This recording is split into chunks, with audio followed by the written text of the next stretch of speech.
Everyone, कैसे हैं आप लोग। तो आई होप कि आप लोग मस्त होंगे, स्वस्थ होंगे। साथियों, मैं 2024 के लिए आपके लिए लेकर आया हूँ तैयारी करने के लिए एक बहुत ही मस्त सेशन।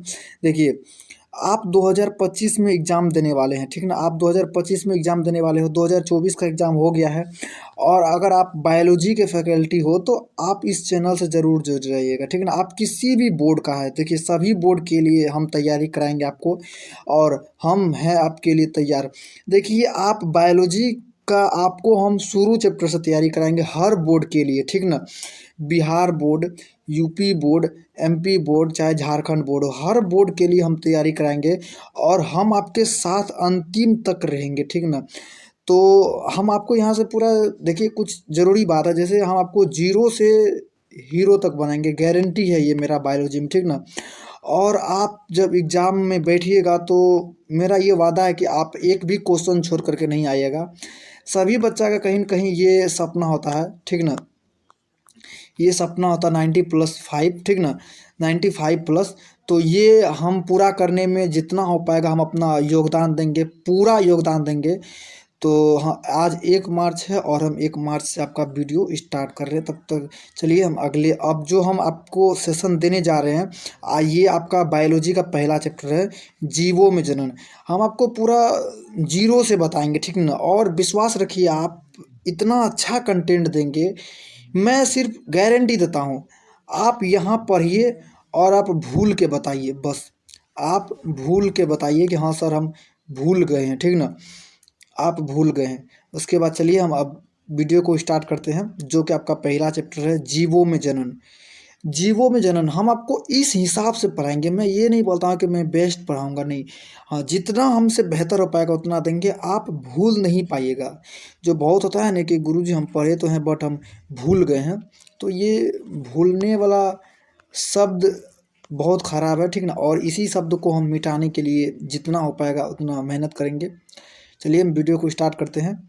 देखिए, सबसे पहले आप अगर क्लास 25 में एग्ज़ाम देने वाले हैं तो आप निश्चिंत हो जाइए, ठीक ना। आपको नोट जो करना है हम आपको बताते चलेंगे क्या क्या आपके बोर्ड एग्ज़ाम में फंसने वाला है।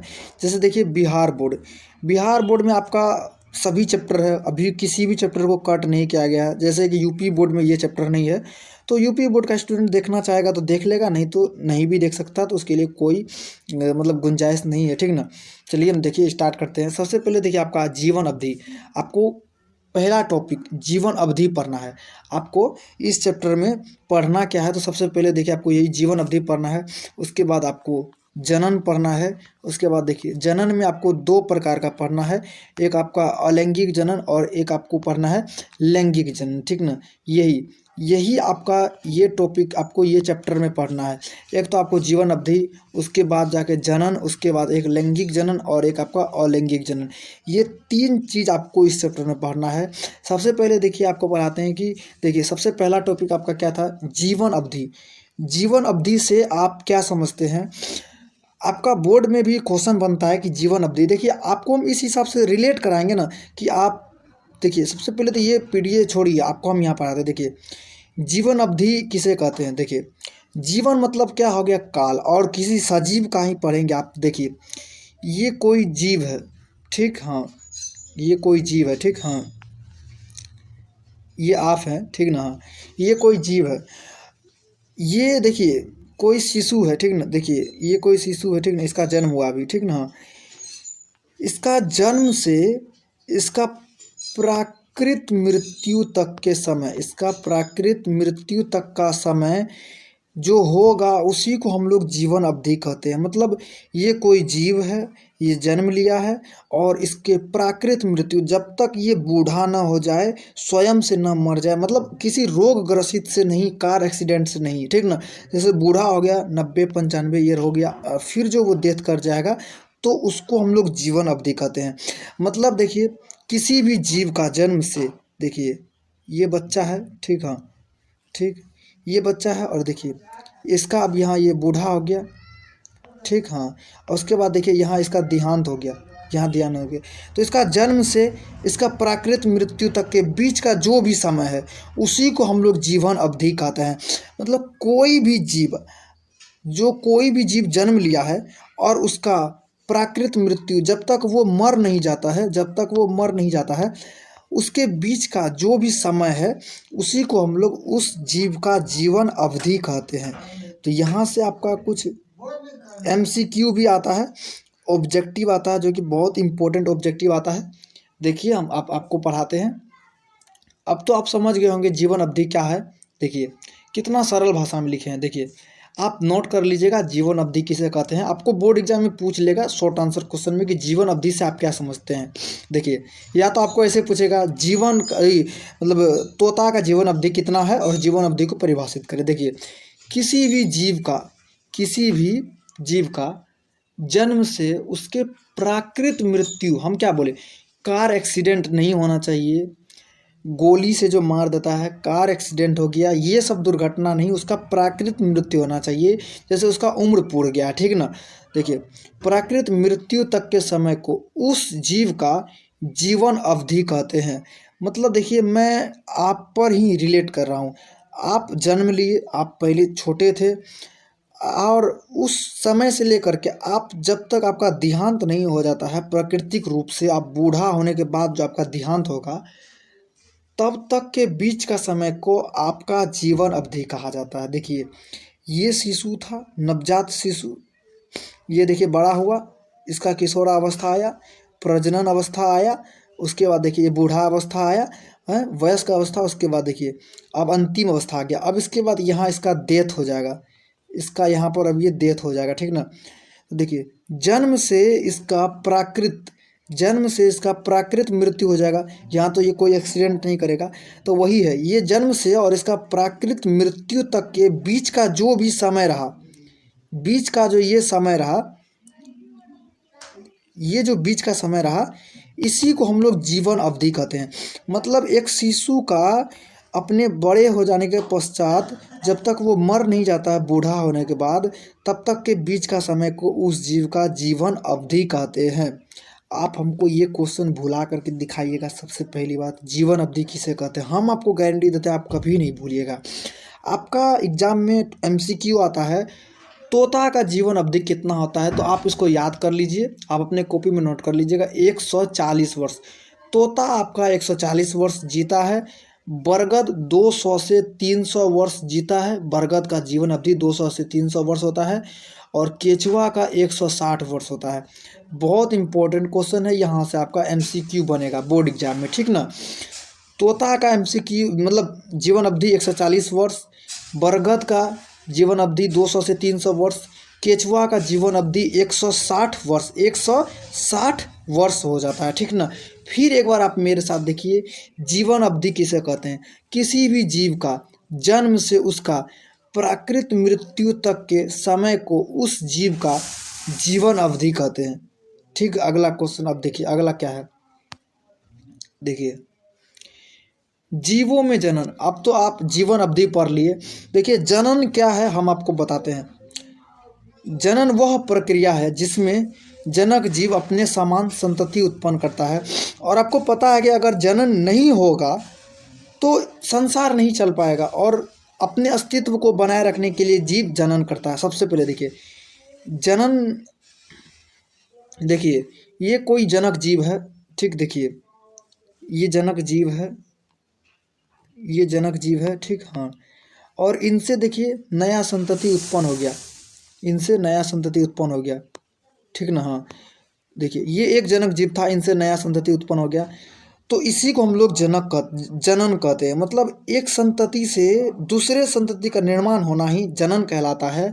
और देखिए अगर इसमें देखिए हम बेस्ट टॉपिक आपको बताते हैं। देखिए अगर यह इसमें देखिए एक जनक जीव भाग लिया है तो इसको हम लोग अलैंगिक जनन कहते हैं, और जब दो जनक जीव भाग लेगा तो उसको हम लोग लैंगिक जनन कहेंगे, ठीक ना। देखिए जनन तो आप समझ गए, मतलब जनन वह प्रक्रिया है जिसके पश्चात एक जनक जीव था, उससे एक संतति का निर्माण हो गया, ठीक ना। देखिए जनन दो प्रकार का हो जाता है, आपका अलैंगिक जनन और लैंगिक जनन। इसको देखिए पहचानने का सबसे बेस्ट ट्रिक हम आपको बताते हैं। देखिए अलैंगिक जनन में एक जनक, आप सिर्फ इतना ही याद रखिएगा, एक जनक। अब इसमें दो विपरीत जनक भाग लेगा, इसमें एक जनक, क्या इसमें एक जनक, देखिए देखिए अलैंगिक जनन।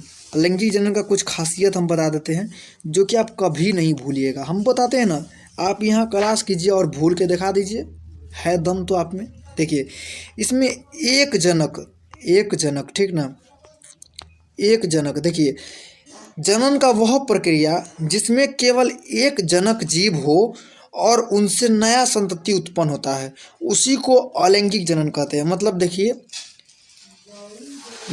जैसे देखिए ये कोई एक जीव है ठीक ना, और इनसे मानिए ये पेनिसिलियम हम बनाते हैं। देखिए ये अमीबा है, नहीं ईस्ट है। देखिए ये ईस्ट है ठीक। अब देखिए ईस्ट से ही दूसरा ईस्ट का निर्माण हो गया, उसके बाद फिर ये देखिए फिर दूसरा ईस्ट का निर्माण हो गया। जनक जीव आपका एक था, संतति इसका कितना बना, दो या दो से अधिक, जितना भी बन सकता है।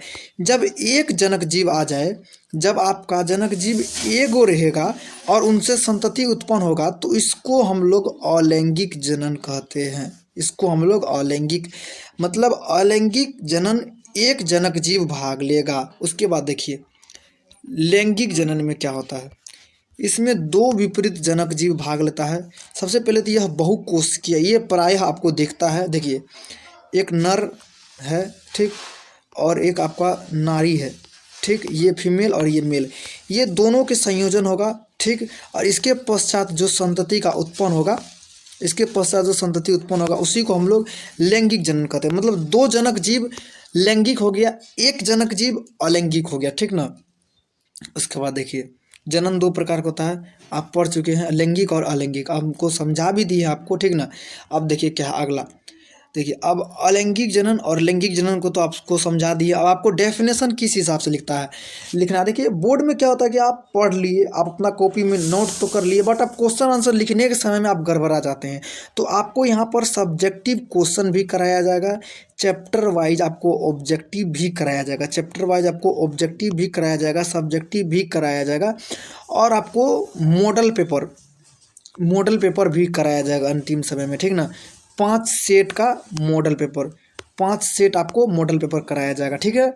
तो चलिए हम आपको पढ़ाते हैं जो हम पढ़ा रहे थे। देखिए अलैंगिक जनन, जनन का वह प्रक्रिया, आप समझ गए अलैंगिक जनन क्या होता है, जिसमें एक जीव भाग लेता है, एक जनक जीव से संतति का उत्पन्न हो जाता है, उसको आप अलैंगिक जनन कर दिए। ये तो आपको बोलता हुआ भाषा में आप समझ गए ठीक ना।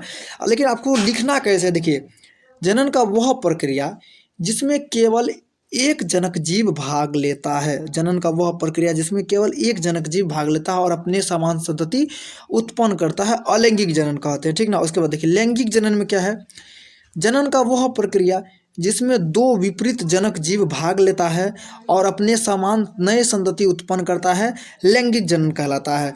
मतलब देखिए दोनों, इसमें भी केस वही है, बट इसमें कॉमन क्या है, मतलब जो विशेष करके आपको ध्यान देना, देखिए इसमें एकल जनक जीव भाग लेगा और इसमें क्या है, दो विपरीत जनक जीव भाग लेगा। मतलब जनन का वह प्रक्रिया जिसमें एकल जनक जीव भाग लेगा, अलैंगिक जनन, और जनन का वह प्रक्रिया जिसमें दो विपरीत जनक जीव भाग लेगा, लैंगिक जनन हो गया ठीक। अगला देखिए क्या है, अलैंगिक जनन का कुछ टिप्पणियां है, आपको बोल देगा अलैंगिक जनन और लैंगिक जनन में अंतर। हाँ उसके बाद देखिए अलैंगिक जनन पर टिप्पणियां लिखे और लैंगिक जनन पर टिप्पणियां लिखे। देखिए अलैंगिक जनन में क्या है, एकल जनक जीव भाग लेता है, अलैंगिक जनन में आपका एकल जनक जीव भाग लेगा। अलैंगिक जनन में आपको समसूत्री विभाजन होगा, यहाँ से आपको एमसीक्यू बनेगा और आपको अंतर भी आता है अलैंगिक जनन और लैंगिक जनन में अंतर। उसके बाद देखिए इसमें एकल कोशिकीय जनक जीव भाग लेता है, और इसमें युग्मक का निर्माण नहीं होता है। इसमें युग्मक का, क्योंकि एक ही जनक जीव है तो युग्मक का निर्माण कैसे होगा। और इसमें संतति क्लोन उत्पन्न होता है। क्लोन क्या होता है तो वो हम आपको बताएंगे अलैंगिक जनन ठीक ना। देखिए उसके बाद देखिए लैंगिक जनन पर टिप्पणियां लिखे, आपको लैंगिक जनन और अलैंगिक जनन दोनों पर टिप्पणियां बोलेगा और इसमें अंतर भी बोलेगा। देखिए इसमें दो विपरीत जनक जीव भाग लेता है, इसमें अर्धसूत्री विभाजन होता है। लैंगिक जनन में अर्धसूत्री विभाजन होता है, इसमें बहुकोशिकीय जनक जीव भाग लेता है, इसमें युग्मक का निर्माण होता है, इसमें मतलब इसमें जो होता है ना, संतति क्लोन नहीं होता है, इसमें उत्पन्न संतति क्लोन नहीं होता है। मतलब देखिए, अब देखिए क्लोन क्या होता है। क्लोन शब्द को अब हम आप समझाते हैं। देखिए, कोई जनक जीव है, उनसे उत्पन्न संतति अगर आकारिकी व अनुवांशिक रूप से अपने जनक का बिल्कुल समान रहेगा तो आप उसको क्लोन कह दीजिएगा। ठीक, जैसे देखिए ये कोई जनक जीव है। ठीक ठीक, हाँ, और इनसे संतति उत्पन्न हुआ है ये। ठीक है, अगर ये इसका प्योर हमशक्ल है, कुछ भी बदलना नहीं है, तो इसको आप क्लोन कह दीजिएगा। देखिए, ये अलैंगिक जनन में पाया जाता है, लैंगिक जनन में नहीं पाया जाता। आप अपने माता पिता से जन्म लिए, लेकिन आप उसके बिल्कुल समान नहीं। हाँ, उसके दिखते हैं उसके जैसा, बट बिल्कुल समान नहीं है आप। उसके बाद देखिए आपका अलैंगिक जनन का प्रकार। अलैंगिक जनन का कौन सा प्रकार है हम आपको बता रहे हैं। सबसे पहला आपका आ जाता है विखंडन, आपको जितना पढ़ना है क्लास 12th में, ठीक ना। उसके बाद आपको आ जाता है मुकुलन, मुकुलन में भी पढ़ना है। उसके बाद आपको आ जाता है पुनरुद्भवन। उसके बाद आपको आ जाता है बीजाणु जनन। उसके बाद आपको आ जाता है खंडन। उसके बाद आपको आ जाता है कायिक प्रवर्धन। कायिक प्रवर्धन हो गया, उसके बाद खंडन हो गया, उसके बाद बीजाणु जनन हो गया, पुनरुद्भवन हो गया, और मुकुलन हो गया आपका, और विखंडन हो गया। ये आपको इतना पढ़ना है, ठीक ना। देखिए, विखंडन से आप क्या समझते हैं। पहला टॉपिक क्या था, विखंडन। विखंडन से आप क्या समझते हैं, हम आपको इतना गजब समझाएंगे कि आप बात नहीं पूछे। देखिए, जनक जीव जनन का वह प्रक्रिया, जनन का वह प्रक्रिया जिसमें जनक जीव अपने शरीर को दो या दो से अधिक भागों में विभाजित करता है, दो या दो से अधिक भागों में विभाजित करता है। विभाजित हुए प्रत्येक भाग नई संतति में उत्पन्न हो जाता है, उसको विखंडन कहते हैं। आप नहीं समझोगे, हम आपको समझाते हैं। हम किस लिए, समझाने के लिए ही तो है। देखिए देखिए, ये कोई जनक जीव है। ठीक, ये कोई जनक जीव है, हाँ। और यह अपना शरीर को ये अपना शरीर को दो से अधिक भागों में विभाजित कर लिया है। और ये विभाजित हुआ प्रत्येक भाग अगर नई संतति में विभक्त हो जाता है तो इस घटना को हम लोग विखंडन कहते हैं। मतलब जनक जीव अपने शरीर को दो से अधिक भागों में जब विभाजित कर लेगा और विभाजित हुआ प्रत्येक भाग नए संतति में विभक्त हो जाता है तो इस घटना को विखंडन कहते हैं। और देखिए, विखंडन दो प्रकार का हो जाता है आपका। एक हो जाता है द्विखंडन, एक हो जाता है आपका बहुखंडन। द्विखंडन और बहुखंडन। आप चलिए आपको अगले चलते, देखिए क्या है द्विखंडन से आप क्या समझते हैं। इसमें एकल कोशिकीय जनक जीव भाग लेता है और अपने शरीर को केवल दो भागों में विभाजित करता है। मतलब देखिए, जब द्विखंडन, इसमें एकल कोशिकीय जनक जीव भाग लेता है और अपने शरीर को केवल दो भागों में विभाजित करता है। हम आगे इसका आपको डायग्राम के अनुसार भी समझाएंगे। आप ऑब्जेक्टिव याद रखिएगा, अमीबा तथा पैरामीशियम। आपको बोलेगा द्विखंडन पाया जाता है तो आपको अमीबा में पाया जाएगा और पैरामीशियम में द्विखंडन पाया जाएगा। अगर विखंडन नहीं होगा, इसमें बहुखंडन हो जाएगा, ठीक ना। इसमें बहुखंडन हो जाएगा। देखिए, इसमें जनक जीव अपने शरीर को दो से अधिक भागों में विभाजित कर लेता है और आपका हो गया प्लाज्मोडियम। यहाँ से आपका एमसीक्यू बनेगा और ये भी आपका एमसीक्यू बनेगा। मतलब देखिए, द्विखंडन, इसमें एकल कोशिकीय जनक जीव भाग लेगा और अपने शरीर को केवल दो भागों में विभाजित करेगा। और इसमें देखिए, इसमें क्या है, इसमें बहुकोशिकीय जनक जीव भाग लेगा, अपने शरीर को दो से अधिक भागों में विभाजित करेगा, प्लाज्मोडियम। द्विखंडन मतलब अपने शरीर को जनक जीव दो भागों में बांटेगा। बहुखंडन मतलब इसमें जनक जीव अपने शरीर को दो से अधिक भागों में बांटेगा। उसके बाद देखिए द्विखंडन अमीबा तथा पैरामीशियम हम बताए भी थे। और देखिए, अमीबा और पैरामीशियम में किस प्रकार का होता है। देखिए, ये जनक जीव है, हम आपको बताए थे ना, ये जनक जीव है। और यहीं पर हम आपको अभी डिटेल वाइज बताएंगे कि क्लोन किसे कहते हैं। ये जनक जीव है, ये अमीबा है। देखिए, सबसे पहले अपना केंद्रक को काट दिया। केंद्रक को विभक्त करने के बाद ये देखिए अपने आप को ये विभक्त हो गया दो भागों में। द्विखंडन मतलब अपने आप को दो भागों में बांटेगा। और देखिए, इनसे भी नया संतति को उत्पन्न हो गया, इनसे भी नया संतति को उत्पन्न हो गया। मतलब एक जनक जीव और उत्पन्न संतति दो हो गया। तो मतलब देखिए, जिस तरह आपको अमीबा दिख रहा है उसी तरह इसका उत्पन्न संतति भी दिख रहा है। तो इसी को हम लोग क्लोन कहते हैं। मतलब जनक जीव के द्वारा उत्पन्न संतति आकारिकी व आनुवंशिक रूप से अपने जनक के बिल्कुल समान होना ही क्लोन कहलाता है। उसके बाद देखिए, पैरामीशियम में भी देखिए द्विखंडन। ये एक जनक जीव है, अपने शरीर को दो भागों में बांट लिया है और ये दोनों भाग नई संतति में विभाजित हो गया। तो इसी को हम लोग कहते हैं द्विखंडन। अब बताइए, आप इसको भूल पाइएगा कभी? आप भूल पाइएगा तो आप हमें ज़रूर बताइएगा और हम आपके लिए क्या बेहतर कर सकते हैं। उसके बाद देखिए, मुकुलन से आप क्या समझते हैं?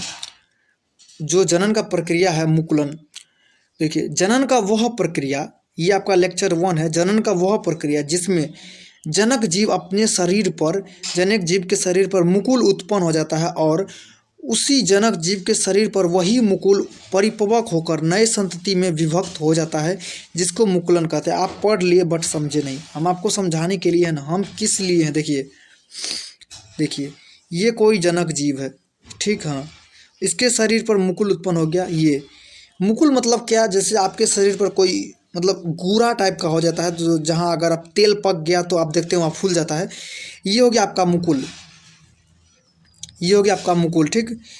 इस जनक जीव के शरीर पर मुकुल उत्पन्न हो गया, ये मुकुल परिपक्व होकर के अगर नया संतति में बदल जाता है, ये खुद यही मुकुल परिपक्व होकर के अपना नया संतति बना लिया, तो इसी को हम लोग मुकुलन कहते हैं, ठीक। और आपको तो हम डायग्राम के अनुसार समझाएंगे ही। देखिए मुकुलन द्वारा जनन अमीबा में, मुकुलन द्वारा जनन ईस्ट में और हाइड्रा में। यहाँ से आपका MCQ बनेगा। देखिए देखिए ये जनक जीव था, देखिए ये जनक जीव है, इसके शरीर पर देखिए ये मुकुल उत्पन्न हो गया और यह मुकुल देखिए यहाँ परिपक्व हो गया और उसके बाद देखिए यहाँ विभक्त होकर के नया संतति स्वयं बना लिया। उसके बाद देखिए ये हाइड्रा है, हाइड्रा के ऊपर देखिए ये मुकुल है, ये मुकुल परिपक्व होकर के परिपक्व हो रहा है, इसमें भी देखिए परिपक्व हो गया और परिपक्व होकर के नया संतति का निर्माण कर दिया। देखिए ये संतति है और ये जनक है, इसमें कुछ अंतर है, कुछ भी अंतर नहीं है, तो इसीलिए इसको हम लोग मुकुलन के नाम से जानते हैं। और अलैंगिक जनन में उत्पन्न संतति क्लोन होता है, ठीक ना। तो अगर आपको कुछ भी समझ नहीं आया होगा तो आप हमें ज़रूर बताइएगा, हम आपके लिए और भी अच्छा समझाएंगे। आज ये था आपका लेक्चर 1 और फिर हम लेक्चर 2 लेकर के जल्द आएंगे, ठीक ना। तब तक के लिए धन्यवाद, मिलते हैं अगले नेक्स्ट वीडियो में। आप लोग पढ़ते रहिए, मस्त रहिए, स्वस्थ रहिए, आपको क्वेश्चन आंसर ऑब्जेक्टिव सब्जेक्टिव हर एक कुछ कराया जाएगा। हम मिलते हैं अगले नेक्स्ट वीडियो में। 2025 का तैयारी के लिए हम तैयार हो गए हैं, ठीक ना। अगर कुछ गलती हुआ होगा तो आप हमें ज़रूर सजेस्ट कीजिएगा, हम उसको सही करेंगे। और हम कुछ अगर आपको गलत बता रहे हैं, मतलब हम अगर कुछ कम नॉलेज दे रहे हैं तो आप हमें ज़रूर बताइएगा, हम बेहतर से बेहतर देने का तैयारी कर रहे हैं आपके लिए। तब तक के लिए धन्यवाद।